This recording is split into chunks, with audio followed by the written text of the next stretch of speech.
Elle était très avancée en âge. Après 7 ans de mariage, demeurée veuve, elle était arrivée à l'âge de 84 ans. Elle ne s'éloignait pas du temple, servant Dieu jour et nuit dans le jeûne et la prière. Survenant à cette heure même, elle proclamait les louanges de Dieu et parlait de l'enfant à tous ceux qui attendaient la délivrance de Jérusalem. Lorsqu'ils eurent achevé tout ce que prescrivait la loi du Seigneur, ils retournèrent en Galilée, dans leur ville de Nazareth. L'enfant, lui, grandissait et se fortifiait, rempli de sagesse, et la grâce de Dieu était sur lui. Alléluia, Alléluia, Alléluia, Alléluia, Alléluia,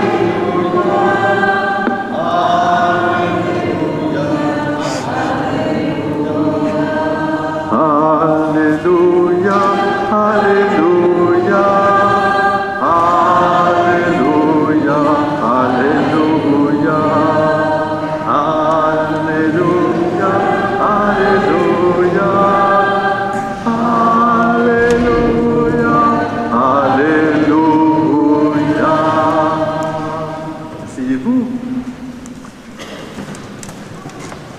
Une enfant a chanté Alléluia. Pendant que j'étais en train de dire l'évangile, c'était très beau. Alléluia, loué soit Dieu. Alors aujourd'hui, j'ai un message de Jésus pour vous. Parce que Jésus, il est invité parmi nous dans cette famille et il aime la famille. Et il dit, famille, je vous aime. Je vous dis merci, merci d'abord pour être fidèle dans le prolongement de l'alliance, de la première alliance. Vous savez, il y a une première alliance qui a été faite avec Dieu, et cette alliance, elle était au commencement.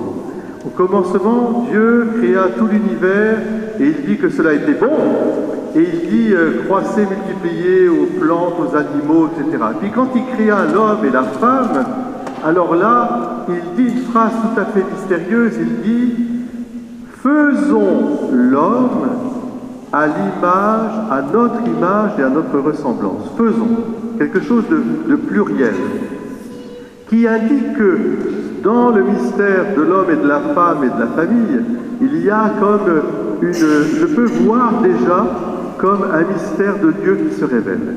Évidemment, il fallait attendre les générations, les prophètes, etc. Et Abraham, c'est très beau, parce que Abraham crut, il eut la foi dans cette alliance familiale. Regarde les étoiles, regarde les sables de la mer, tu peux les compter? Non. Eh bien moi, je ferai de toi une famille, la famille dans la foi de la première alliance. Et Abraham crut. Et c'est ça qui a donné ensuite naissance à toute l'histoire que nous avons fêtée à Noël. C'est pour ça qu'on peut chanter avec notre petite, là, Alléluia, Alléluia. Alors, Jésus nous dit, oui, vous avez cru à cette alliance. Cette alliance, elle est la première bénédiction que Dieu donne sur notre monde avant le péché. Et cette alliance, elle est sacrée. Et c'est pour ça que la famille, elle est sacrée. L'intimité de la famille, elle est sacrée, parce que au cœur même de la famille apparaît un mystère d'amour qui nous ramène à Dieu. Un papa, une maman, des enfants, des grands-parents, des générations et générations. C'est sacré, c'est l'arbre de vie. Et voilà, Jésus nous dit, tout cela, je vous aime, merci de continuer cette aventure. Merci pour ce quotidien de ce dévouement. Les parents, les époux entre eux, qui se dévouent l'un envers l'autre, avec l'âge qui passe, avec les années, avec les soucis. Merci pour l'éducation que vous donnez à vos enfants, à les éduquer comme moi j'ai été éduqué. J'ai vu mes parents s'aimer, Marie et Joseph, et je les ai vus m'éduquer d'abord dans le sens de l'intériorité. La prière, Marie et Joseph vont au temple, mais ils viennent souvent prier, ils prient le matin, le soir. ils attirent, je dirais, la présence de Dieu dans leur foyer. Ils ont confiance en la providence qui jamais ne les abandonnera pas. Ils sont étonnés comme nous dans nos vies. Pourquoi cela? Regardez même Marie, ils étaient étonnés quand Jésus est parti à 12 ans, qu'il a fait la fugue pendant 3 jours. Ben on voit bien que Marie, elle dit, vois ton père et ta mère, nous souffrons, qu'est-ce que tu as fait? Et puis Marie comprend qu'il y a un mystère. Elle retient toutes ces choses dans son cœur. Jésus doit beaucoup à Marie, il a grandi auprès de sa maman, il a appris l'intériorité, il a appris la prière, la parole de Dieu, accueillir et reconnaître. De Joseph, il a appris la fermeté, le courage de tous les jours, le travail et la dignité par le travail. Et tout cela, Jésus nous dit aujourd'hui, je vous bénis, chère famille, je vous aime et je vous bénis. Gardez vos familles, elles sont précieuses, c'est l'alliance. Comme dit le pape François, c'est l'hôpital aussi le plus proche. Donc c'est vrai aussi, il nous faut bénir nos familles. Et puis même, Jésus nous dit, famille, je vous aime. Même, il nous dit, dans vos engueulades, si je puis dire, quand vous vous disputez, etc., c'est normal, c'est 2 cailloux qui se frottent l'un l'autre. Et ce caillou qui frotte l'un l'autre, ça fait des étincelles, parfois de joie, mais parfois aussi, il faut un peu se disputer pour se rabibocher, c'est-à-dire pour mieux comprendre de quel amour nous sommes aimés. Mais c'est parce que c'est toi, parce que c'est elle, et parce que c'est lui, et parce que c'est les enfants.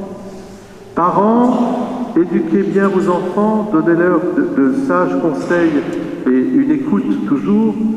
Et puis, bien sûr, ne soyez pas aussi, c'est ce que dit saint Paul, n'agacez pas vos enfants, mais enfants, honorez vos pères et mères, votre père et votre mère, parce que c'est sacré. Et si tu honores ton père et ta mère, tu auras de longs jours devant toi, tu seras béni. Voilà, aussi à notre vie de famille avec ses joies, avec ses anniversaires, avec ses fêtes. Tout cela, il l'a vécu et il veut que nous continuions. Même ce soir, le 31, c'est le réveillon. Il va vous bénir aussi et vous pouvez confier votre nouvelle année aussi. Famille, je vous aime. Alors, du silence parfois, le mystère, l'intériorité, la prière. Le bénédicité à table. Alors là, si vous pouvez prendre une résolution, que vous ne passiez pas un repas sans faire votre prière en famille.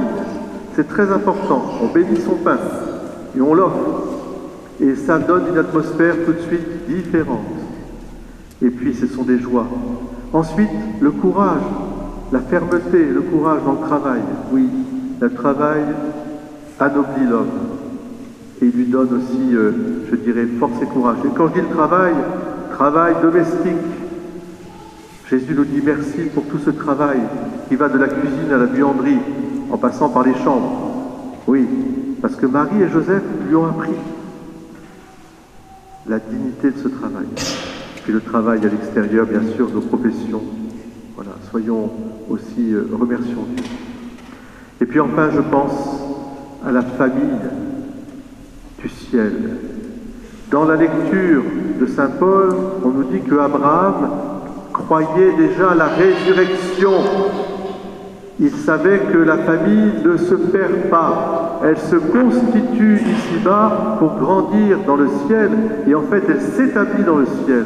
Cette foi en la résurrection est au cœur du mystère de la famille. Si, et nous aussi aujourd'hui, nous pouvons en cette messe de fin d'année civile déposer nos familles, familles de la terre, familles du ciel, nos aïeux, nos parents, nos proches. Nous les bénissons, nous les remercions, et puis nous allons confier bien sûr aussi notre famille spirituelle, notre Église, qu'elle soit de plus en plus famille. L'Église est famille où elle ne peut pas être, ce n'est pas possible. Alors demandons aussi cette grâce pour notre assemblée, d'être toujours plus une assemblée de famille, où toutes les générations sont représentées, tout le monde est accueilli, et où les enfants peuvent chanter Alléluia, Alléluia, Alléluia.